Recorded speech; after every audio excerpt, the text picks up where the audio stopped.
welcome back to the Box of Lights game channel. We're playing Robinson Crusoe Adventure on the Cursed Island.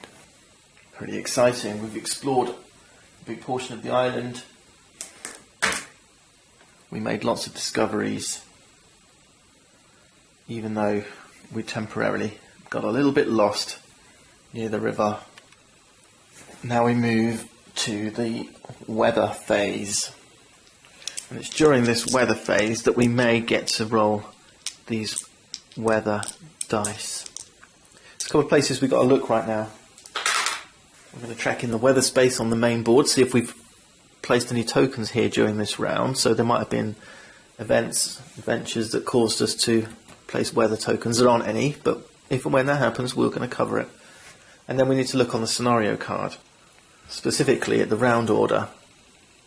Now for rounds 1, 2 and 3 during Castaways, there isn't any bad weather, but at round 4, 5 and 6, you can see there's this single orange cube with a cloud on it. This is telling us that we're going to have to roll one of this orange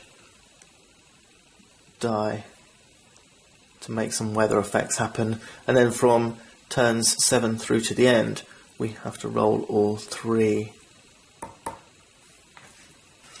And the orange die is for rain, the white one is for snow, and the red one is hungry animals. So there can be some hungry animals prowling about. As it goes, we don't have any weather tokens, we don't have any weather dice to roll. So during the weather phase, for us, in round 1, nothing happens. Bad weather could be particularly nasty because if you haven't got any shelter, you can start taking wounds, but also you can start making your food rot and so on, which, you know, is not good. Right, what happens next? We move to the night phase, the final phase of the round. The night phase is when players are going to need to eat. So for each player in the game, we have to discard 1 food cube, and we've got one here in the available resources. If we didn't have any food, we would take 2 wounds. I must remember too that these things here, they get to stay here, so there's an opportunity to use these. We can take them when we can. Now we don't have a pot, and all these 3 need pots, so we're going to keep those over here. This one gave us herbs, remember, which allowed us to heal a wound, which we could take advantage of right now. Let's do that. Let's discard this and heal this wound up. Let's refresh ourselves back to where we were. I couldn't find anything explicitly in the rule that says about when you can and cannot use resources that are available to you, and that means these discovery tokens too. So I'm kind of assuming you can use them any time, so that one's discarded. But I do know that any food that remains uneaten during the night phase will now rot and get discarded unless it's non-perishable food.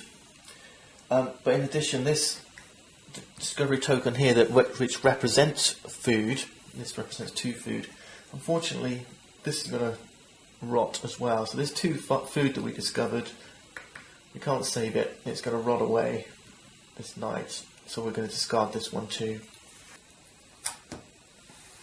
Next thing we can do on night phase is decide whether we want to keep the camp where it is or relocate it. Now, relocating the camp from here might be wise because it means we can explore further inland. The problem is that these 3 tiles are a little lower in production than our seashore. Our seashore during production phase will give us 1 wood and 1 food. During production phase this river tile will only give us 1 food, the hills will only give us 1 wood, and these mountains will only give us 1 food. I want wood because I want to build this wood pile, but I also need food because now you know, if we get to the night and we don't have any food, we're going to take some wounds. Now we're only learning to play here, so I don't know what's good or bad strategy. My feeling is that I do have these food crates, so I could get a bit of food if I wanted to, if I needed to, from these food crates just for 1 action. So I'm going to take the opportunity, I think, to move my camp actually, and I'm going to move it inland to these hills because these are the only island tile that gives me wood apart from the seashore. I'm so childish. Right, okay.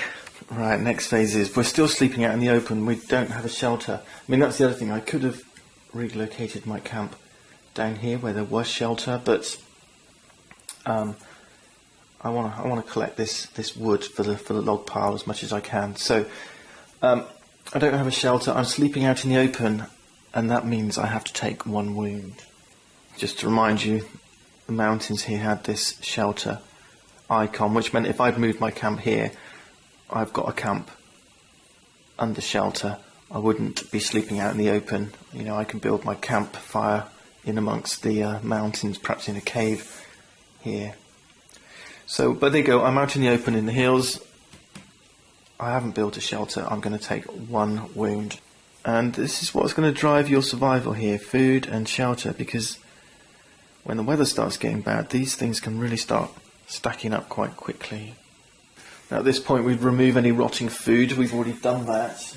Our other resources, they're going to stay here available for the next round. And our healing we've already done. You can only heal during the night phase, so look out for that. And finally, the last thing we're going to do is move our round token up to round 2 for the start of the next turn. That's the end of this episode. We've covered a heck of a lot of ground, I think. So join me next time as we continue to explore Robinson Crusoe: Adventure on Cursed Island.